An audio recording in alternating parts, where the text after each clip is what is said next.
Hello everyone, welcome back to this channel. This is Akanksha Rawat back with a new video on the topic industrial relations and HRD.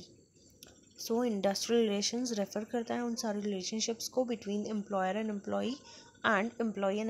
So basically वो सारे relationships जो कि आपके terms of employment से arise होते हैं आप उनको industrial relations बोलते हैं. ठीक है, ये employer and employee के बीच में भी हो सकते हैं, employee and employee के बीच में भी हो सकते हैं.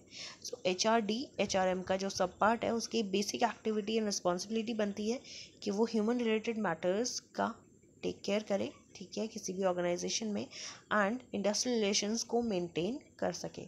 ठीक है, तो अगर आपकी ऑर्गेनाइजेशन में कॉर्डियल इंडस्ट्रियल रिलेशंस मेंटेन नहीं है, अच्छे इंडस्ट्रियल रिलेशंस नहीं है एम्प्लॉयज़ एंड एम्प्लॉयर के बीच में, तो किसी भी HR प्रोसेस का इम्प्लीमेंटेशन प्रॉपर तरीके से होना भी पॉसिबल नहीं हो पाता है. ठीक है, तो इन HR प्रोसेसेस एंड इनिशिएटिव्स को इम्प्लीमेंट करने के लिए आपको इंश्योर करना होता है कि आप लोग एक हेल्दी एटमॉस्फेयर को डेवलप करें ऑर्गेनाइजेशन के अंदर. ठीक है, तो ये एक बेसिक रिस्पॉन्सिबिलिटी बन जाती है HR की. इन केस जो हेड ऑफ HR है उनमें ये क्वालिटी नहीं है तो इस केस में उनको एक IR स्पेशलिस्ट जो कि इंडस्ट्रियल रिलेशन स्पेशलिस्ट होता है उनको रिक्रूट करना होता है उनकी टीम में एंड लीड करना होता है. ठीक है, सो मॉडर्न डे प्रॉब्लम्स क्या हैं IR की इंडस्ट्रियल रिलेशन में, कौन कौन सी ऐसी प्रॉब्लम्स हमें फेस करने को मिल रही हैं. फर्स्ट थिंग इज़ जो हमारी ट्रेड यूनियंस है वो सेकंड लाइन मैनेजमेंट बन चुकी हैं. ठीक है, तो मैनेजमेंट एंड ट्रेड यूनियंस के बीच में कोई डिफरेंस नहीं रह गया है. फाइन, तो वो अपने डिसीजंस लेती हैं खुद से. नेक्स्ट थिंग इज़ जो हमारी न्यू जनरेशन है वर्कर्स की वो ज़्यादा कंसर्न है अपने राइट्स एंड प्रिविलेजेस के लिए. ठीक है, उन्हें अपने राइट्स पता है, वो अपने राइट्स की डिमांड करना चाहते हैं. जो भी प्रिविलेजेस हैं, बेनिफिट्स उनको अवेलेबल कराए हैं गवर्नमेंट ने या कंपनी ने, वो उनके लिए डिमांड्स अराइज करना ज़्यादा बेटर तरीके से जानते हैं रादर देन कि वो अपनी ड्यूटीज़ एंड रिस्पॉन्सिबिलिटीज़ को फुलफ़िल करें. नेक्स्ट थिंग इज़ कि ट्रेड यूनियंस ज़्यादा ध्यान देती हैं प्रेशर एंड वायलेंस की तरफ रादर देन डिस्कशन और रीजनिंग. तो कोई भी मेथड को या फिर कोई भी मैटर को सॉल्व करने के लिए आप लोग डिस्कशन एंड रीजनिंग का साथ नहीं लेते हैं, इसका सहारा नहीं ले रहे हैं. आप लोग प्रेशर एक्सर्ट कर रहे हैं एंड वायलेंस कर रहे हैं अपनी डिमांड्स को फुलफिल कराने के लिए. नेक्स्ट इज कलेक्टिव बार्गेनिंग को आपने प्रेशर गेम बना दिया है जिसमें आप लोग जो भी दूसरी पार्टी है उसमें प्रेशर एक्सर्ट करते हैं. ठीक है, एंड डिसिप्लिन इम्पोज करने के सिर्फ दो ही मेथड्स रह गए हैं, या तो डर से या फिर आप फोर्सफुली उसको इम्पोज कराइए. लास्ट थिंग है कि ट्रेड यूनियंस के साथ आपको हार्ड अप्रोच अपनाना पड़ रहा है. ठीक है, या फिर अपनाना चाहिए सो दैट आप अपनी भी जो डिमांड्स हैं उनको फुलफिल करा सकें. Now next thing is HRD का क्या रोल है इंडस्ट्रियल रिलेशंस को इस्टेब्लिश करने में. सो HRD अप्रोच क्या है, प्रोएक्टिव अप्रोच है नॉट रिएक्टिव अप्रोच. HRM जो है हमारा ह्यूमन रिसोर्स मैनेजमेंट वो एक रिएक्टिव अप्रोच. ठीक है, तो HRD अप्रोच को आप लोग ऐसे यूज़ कर रहे हैं सो दैट आप लोग कुछ ऐसे प्रोसीजर्स एंड मेथड्स अपना रहे हैं जिसके थ्रू आप लोग फ्यूचर में आने वाली प्रॉब्लम्स को अभी से कैसे एड्रेस करना चाह रहे हैं, कैसे एड्रेस करने की कोशिश कर रहे हैं. तो इंडिविजुअल लेवल पे आपने क्या किया है कि आपने formal and informal grievance handling procedure अपनाए हैं. ठीक है, जिसके थ्रू आप लोग ग्रीवेंसेस को हैंडल कर रहे हैं. Fine. Second thing is suggestion scheme जिसमें आप लोग एम्प्लॉयज़ एंड वर्कर्स से सजेशंस ले रहे हैं सो दैट आप उनके सजेशंस को इम्प्लीमेंट कर सकें. ठीक है, रिकॉग्निशन ऑफ मेरिट, आप मेरिट के बेसिस पे रिकॉग्निशन एंड रिवॉर्ड्स प्रोवाइड कर रहे हैं, सीनियरिटी के बेसिस पे नहीं. ठीक है, उनकी परफॉर्मेंस के बेसिस पे आप उनको रिवॉर्ड्स दे रहे हैं. जो वर्क प्लेस कम्युनिकेशन है उसको आप और इफेक्टिव बना रहे हैं.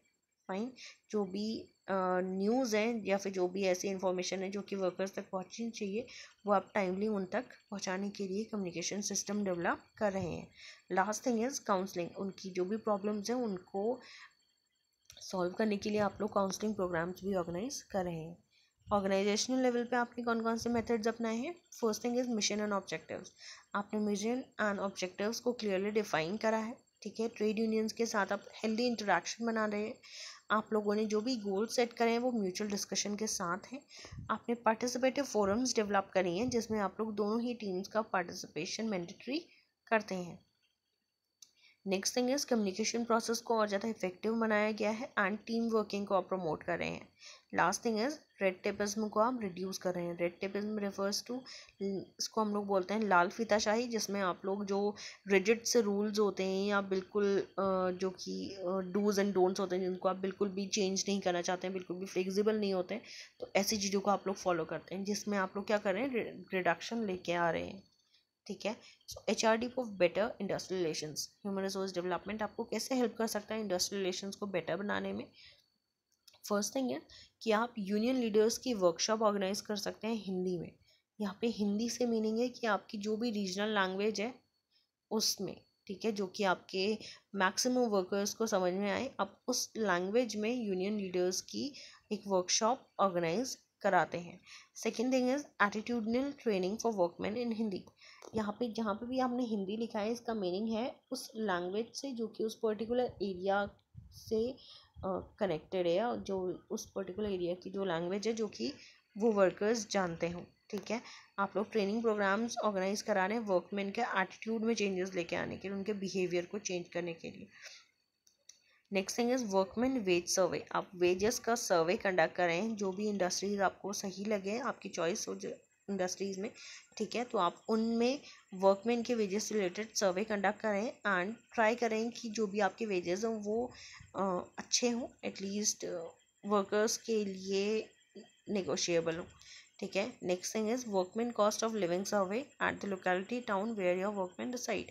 इसमें आप क्या करते हैं कि आप लोग कॉस्ट ऑफ लिविंग, जो भी वर्कर्स वहाँ पे रहते हैं, आप उनके लोकेलिटी या उनके टाउन में एक सर्वे कंडक्ट करते हैं, जिसमें आप उनकी कॉस्ट ऑफ लिविंग जानने की कोशिश करते हैं कि कौन सा ऐसा प्राइस है, कौन सा ऐसे वेजेस होंगे जिसमें उनकी जो लिविंग है उसको आप लोग ईजी बना सकें। ठीक है। Fifth thing is innovative tool for linking workmen wages increment with their productivity, skills, attendance, discipline etc. as part of long term settlement।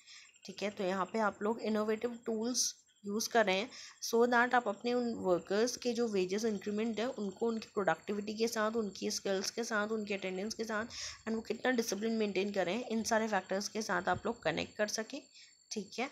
And as a part of long term settlement इसको आप लोग use करते हैं so that long term के लिए आप इन matters को settle कर सकें। And last thing is managers training on negotiation skills for LTS। आप लोग मैनेजर्स के लिए ट्रेनिंग प्रोग्राम ऑर्गेनाइज करें सो दैट आप उनकी नेगोशिएशन स्किल्स, जो बार्गेनिंग स्किल्स हैं, उनको डेवलप कर सकें। ठीक है, for long term settlement. So thank you, that's all for now. I hope this is helpful for you.